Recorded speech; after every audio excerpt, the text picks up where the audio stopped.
Unique study materials के Hindi YouTube channel पर। दोस्तों, आज मुगल साम्राज्य के 10 मोस्ट इम्पॉर्टेंट क्वेश्चन जो हर कम्पिटिटिव एग्जाम में पूछे जाते हैं, वैसे क्वेश्चंस का वीडियो आज इस वीडियो में देखेंगे। तो अगर आप इस चैनल पर नए हैं तो चैनल को ज़रूर से ज़रूर सब्सक्राइब करें। पहला क्वेश्चन है कि 1526 ईस्वी में बाबर ने किस वंश के शासक को परास्त कर मुगल साम्राज्य की नींव डाली थी? जो 1526 ईस्वी में जब बाबर ने किस वंश के शासक को परास्त किया था? तो पहला है सैयद वंश, दूसरा है लोधी वंश, तीसरा है तुगलक वंश और ऑप्शन डी है खिलजी वंश। तो इसका सही आंसर क्या होगा?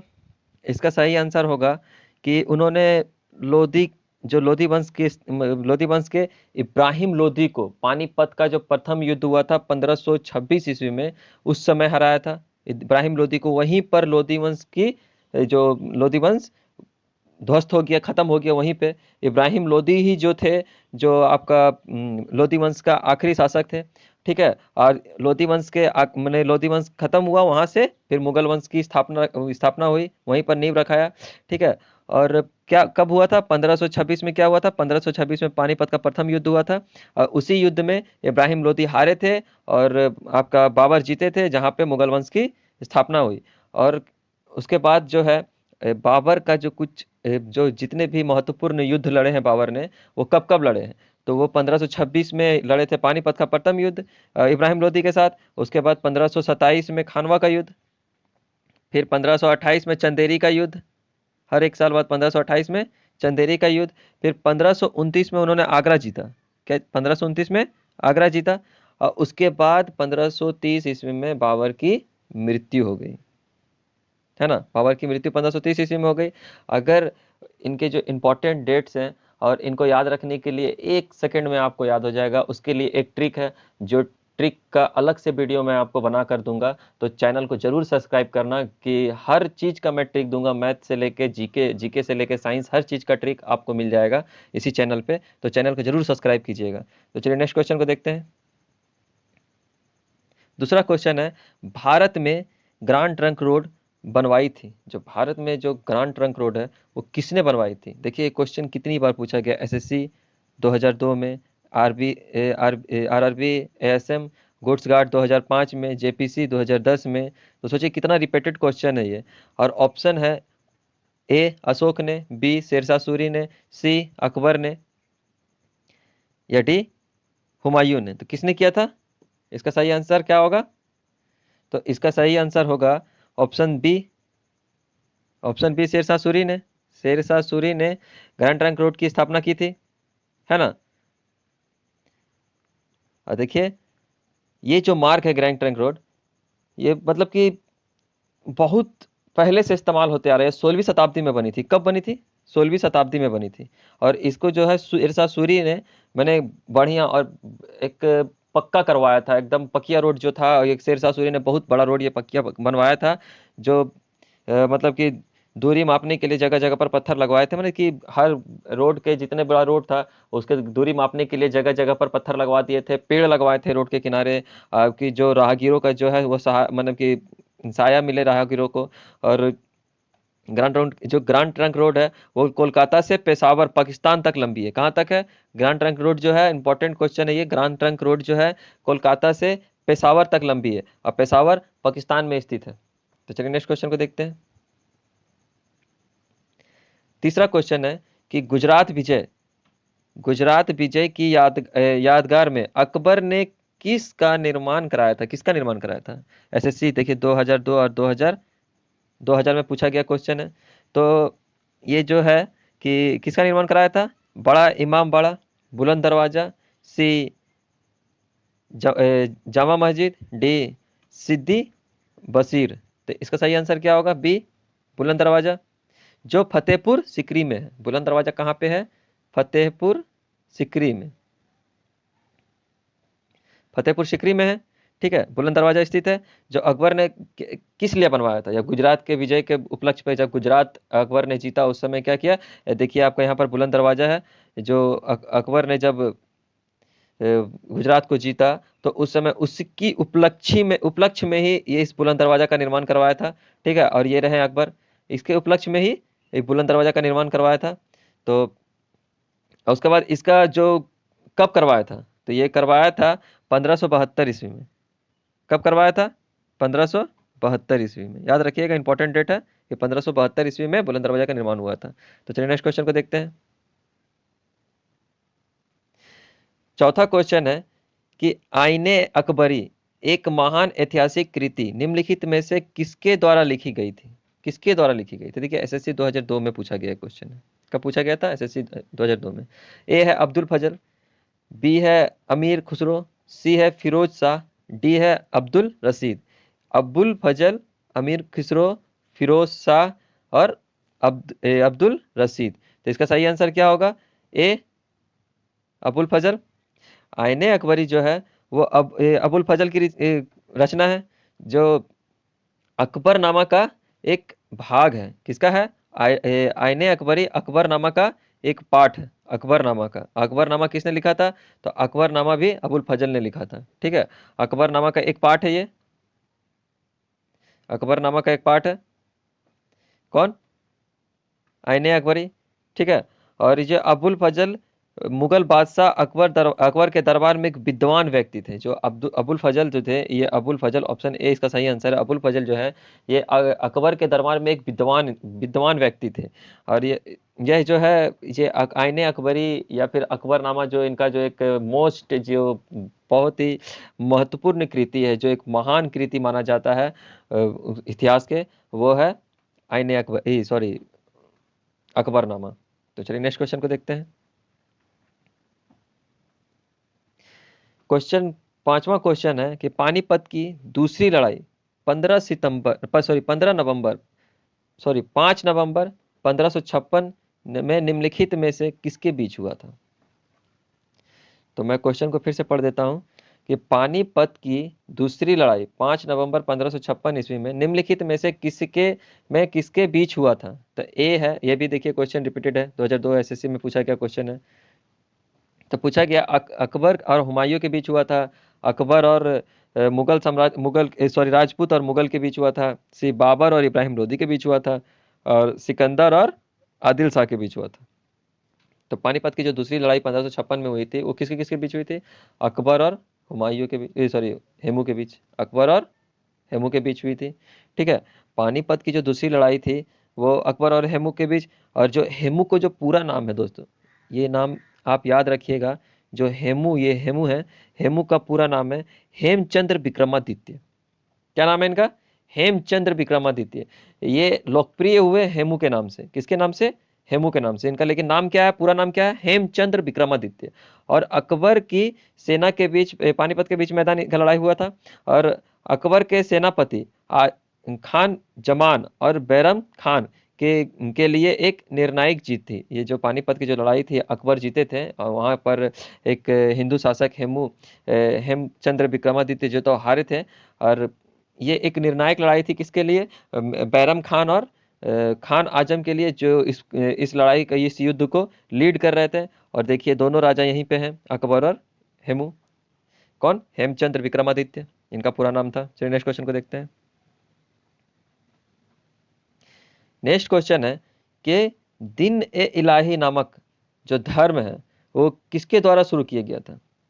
किसके द्वारा शुरू किया गया था? देखिए, दिन ए इलाही धर्म का जो प्रचार प्रसार हो रहा है, ये किसके द्वारा हो रहा है? तो option A Humayun, option B Jahangir, option C Akbar, option D Shah Jahan. तो किसके किसके किसके बीच हुआ था? तो किसने करवाया था, सॉरी? तो ये ऑप्शन सी अकबर ने करवाया था। ठीक है, देखिए अकबर, यहाँ पर आप याद रखिएगा, अकबर देखिए यहाँ पर दीन इलाही धर्म का प्रचार प्रसार कर रहे हैं। ठीक है, दीन इलाही धर्म जो है ये कब आया था? ये मोस्ट इंपॉर्टेंट क्वेश्चन है, ये कब आया था? तो याद रखिएगा 1582 ईस्वी में। कब आया था? 1582 ईस्वी में। ऐसे किसे लागू किया था? तो अकबर ने लागू किया था। ये जो धर्म है, ये सभी धर्मों का, जितने भी धर्म थे वो सभी धर्मों का एक मूल तत्व बना था, कि सभी धर्म को एक जगह पे सम्मिलित करके, जितने भी धर्म थे सभी धर्म के जो एक एक इम्पोर्टेंट जो उनके एक बातें थी, जो उनका एक नियम था, वो सभी को एक जगह पे लाके उसको अथी करके बनाया गया था दीन इलाही धर्म। और इसमें प्रमुख दो धर्म थी, जिसका सबसे ज़्यादा रीति रिवाजों को लिया गया था, जिससे सबसे ज़्यादा बातों को लिया गया था, वो है एक हिंदू धर्म और दूसरी है मुस्लिम धर्म। तो याद रखिएगा कि ये जो दीन इलाही धर्म थी, ये एक अगर इतिहासकारों का, आप इतिहासकारों से अगर जानना है आपको, तो इतिहासकार ये बताते हैं कि ये एक धर्म नहीं था, ये एक जीवन जीने के लिए एक जो शैली होती है, जो नियम होते हैं, बस वो धर्मों से लिए गए बातों को उस जगह पे उस दीन इलाही धर्म में बताया गया था। तो चलिए नेक्स्ट क्वेश्चन को देखते हैं। है प्रसिद्ध मुस्लिम शासिका चांद बीबी जिसने बाबर को अकबर जिसने बरार को अकबर को सौंपा, जो बरार था वो अकबर को सौंपा, और निम्नलिखित में से किस राज्य से संबंधित थी? ठीक है, तो वो किस राज्य से संबंधित थी? तो देखिए ये क्वेश्चन कितना इंपॉर्टेंट है, ये कब कब पूछा गया है, एसएससी 2002 में, आरआरबी एएसएम गुड्स गार्ड 2004 में। ठीक है, देखिए रिपीटेड क्वेश्चन है, और मैंने आपको बताया था कि ये जितनी भी हमें क्वेश्चन आपको 10 बताऊंगा, ये एग्जाम ओरिएंटेड प्रश्न है। तो चलिए आपको इसका ऑप्शन देखते हैं। ऑप्शन ए है बीजापुर, ऑप्शन बी है गोलकुंडा, ऑप्शन सी अहमदनगर, और ऑप्शन डी बरार। ठीक है, तो याद रखिएगा, देखिए यहाँ पे चांद बीबी का तस्वीर है, ये चांद बीबी है। ठीक है, और इसका सही आंसर होगा ऑप्शन सी अहमदनगर। ठीक है, इसका सही ऑप्शन जो किस राज्य से संबंधित है, ये अहमदनगर से संबंधित है। और चांद बीबी जो थी वो बीजापुर की रानी थी। किसकी रानी थी? देखिए चांद बीबी जो ऑप्शन ए है बीजापुर, इसकी रानी थी कौन? चांद बीबी इसी की रानी थी, और इसीलिए इसे ऑप्शन में मेंशन किया गया है। और तथा अहमदनगर के शासक बुरहान उल मुल्क की बहन थी, जो यहाँ पे अहमदनगर के जो एक राजा थे उनकी सिस्टर थी, ये चांद बीबी जो है उनकी सिस्टर थी। चांद बीबी सिस्टर थी किसकी? अहमदनगर के जो राजा थे उनकी। और करीब करीब 1596 ईस्वी में मुगल और अहमदाबाद के बीच एक संधि हुई थी, जो मुगलों जो थे और अहमदनगर जो था, मुगल और अहमदनगर के बीच एक संधि हुई। कब हुई थी? 1596 ईस्वी में, याद रखिएगा 1596 ईस्वी में हुआ था। और इसके मतलब कि इसके अनुरूप, या बोल दीजिए इसके अनुसार, जो बुरहान उल मुल्क के पोते जो थे, जो बुरहान उल मुल्क के जो पोते जो जिनका नाम बहादुर था, वो उस समय बालक ही थे। जो उनका जो पोता था बहादुर, वो बालक ही था, और अकबर के अधीन में अहमदनगर का सुल्तान मान लिया गया, माने कि अकबर के अधीन था। ठीक है, अकबर के अधीन जो अहमदनगर थे उनको सुल्तान मान लिया गया, अकबर को ही सुल्तान माना गया। अहमदनगर के सुल्तान किसे माना गया था? अकबर को ही माना गया था। और नए सुल्तान शिशु सुल्तान के बरार मुगल साम्राज्य को अर्पित कर दिया। जो नए शिशु थे वो सुल्तान ने बरार को मुगल साम्राज्य को अर्पित कर दिया, जो बरार था वो मुगल साम्राज्य को दे दिया। तो चलिए नेक्स्ट क्वेश्चन है कि प्रशासन मुगल प्रशासन व्यवस्था में मनसबदारी प्रणाली को किसने प्रारंभ किया था? देखिए भी मोस्ट इंपोर्टेंट क्वेश्चन है, बहुत सारे एग्जाम में पूछा गया, 2001 में, आरआरबीटीसी 2005 में पूछा गया। तो जो मनसबदारी प्रणाली है वो किसने प्रारंभ किया था? तो option A Shah Jahan, option B Akbar, option C Jahangir, option D Babur. तो इसका सही आंसर क्या होगा? इसका सही आंसर होगा ऑप्शन बी बाबर ने। देखिए बाबर की तस्वीर है यहाँ पर, बाबर ने की थी। किसने की थी? इन्होंने की थी। मनसबदारी प्रणाली जो है इन्होंने चलाया था, बाबर ने। ठीक है, और मनसबदारी प्रणाली जो है मुगल काल में प्रचलित एक प्रशासनिक प्रणाली था। जो एक ये था प्रणाली है वो प्रशासनिक प्रणाली था, और जिसे अकबर ने चालू किया था। और इसका जो है ये मनसबदारी है, ये मनसब जो है मूलतः माने कि अरबी शब्द से लिया गया था। ये जो मनसब है ये मूलतः अरबी शब्द से लिया गया था। ठीक है, और अरबी शब्द से लिया गया था, जिसका अर्थ क्या होता है? तो आपसे पूछा जाएगा, ये भी एक मोस्ट इंपॉर्टेंट क्वेश्चन है कि मनसब का अर्थ क्या होता है। तो याद रखिएगा दोस्तों कि मनसब का जो अर्थ है वो पद होता है, पद, जिसे हम लोग रैंक कहते हैं, रैंक। ठीक है, मनसब का अर्थ क्या होता है? पद, जिसे हम लोग क्या कहते हैं? पद होता है, जिसे हम लोग क्या कहते हैं?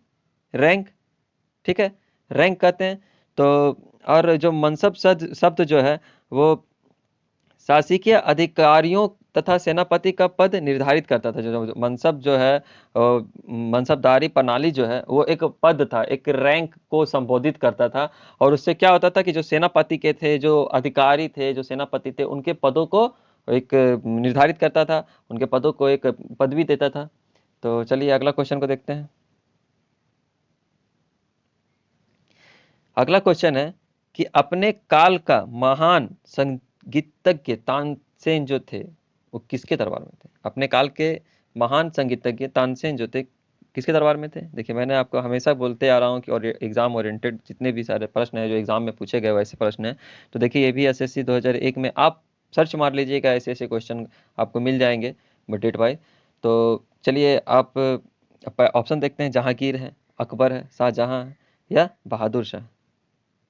जो तानसेन जो थे वो किसके दरबार में थे? वो किसके दरबार में थे? जहांगीर, अकबर, शाहजहां या बहादुर शाह? तो ऑप्शन बी सही आंसर होगा। किसके दरबार में थे?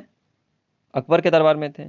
और जो तानसेन थे, इनका जो नाम था ना राम तनु पांडे था। इनका क्या नाम था? तानसेन का नाम क्या था? राम तनु पांडे। लेकिन तानसेन अपने नाम से प्रसिद्ध है, तानसेन के नाम से प्रसिद्ध हुए।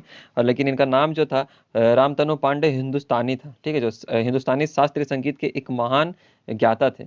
जो हिंदुस्तान का जो शास्त्रीय संगीत था, जो शास्त्रीय संगीत है, उनके महान ज्ञाता है। देखिए तानसेन यहाँ पर है, गिटार बिना लिए हुए। तो इनके एक शास्त्रीय संगीत के एक महान ज्ञाता थे।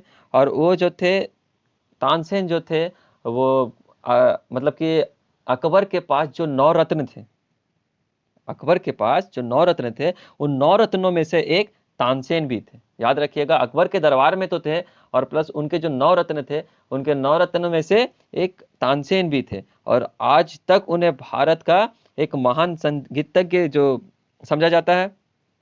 और उनका पूरा नाम क्या है? तो राम तनु पांडे। क्या नाम है उनका पूरा नाम? राम तनु पांडे। ठीक है, तो चलिए अगला क्वेश्चन को देखते हैं। अगला क्वेश्चन है कि मुगल काल की राजकीय भाषा क्या थी? तो मुगल काल की जो राजकीय भाषा क्या थी दोस्तों, देखिए कितनी बार पूछा गया, एसएससी 2001 में, एसएससी 2002 में, यूपीएससी एम 2012 में, ये कितनी बार रिपीटेड क्वेश्चन है। तो चलिए इसका जो ऑप्शन है, उर्दू, हिंदी, अरबी या फारसी। तो आपको मैं बताता हूँ कि जो मुगल काल की जो राजकीय भाषा थी वो फारसी थी। क्या थी? मुगल काल की जो राजकीय भाषा थी फारसी। ऑप्शन डी इसका सही आंसर होगा। ठीक है दोस्तों, यहाँ पर आज का वीडियो खत्म होता है। 10 के दम का सीरीज का आज का वीडियो खत्म होता है दोस्तों। अगर आपको वीडियो पसंद आए तो प्लीज़ वीडियो को ज़रूर सब्सक्राइब कीजिएगा। चैनल को सब्सक्राइब कीजिए और लाइक कीजिए और शेयर कीजिए दोस्तों। चलिए धन्यवाद। अगर दोस्तों और आपको इस वीडियो का पीडीएफ चाहिए, पीडीएफ लिंक चाहिए पूरे डिटेल्स में, अगर ये इसका पीडीएफ लिंक आपको मिल जाएगा।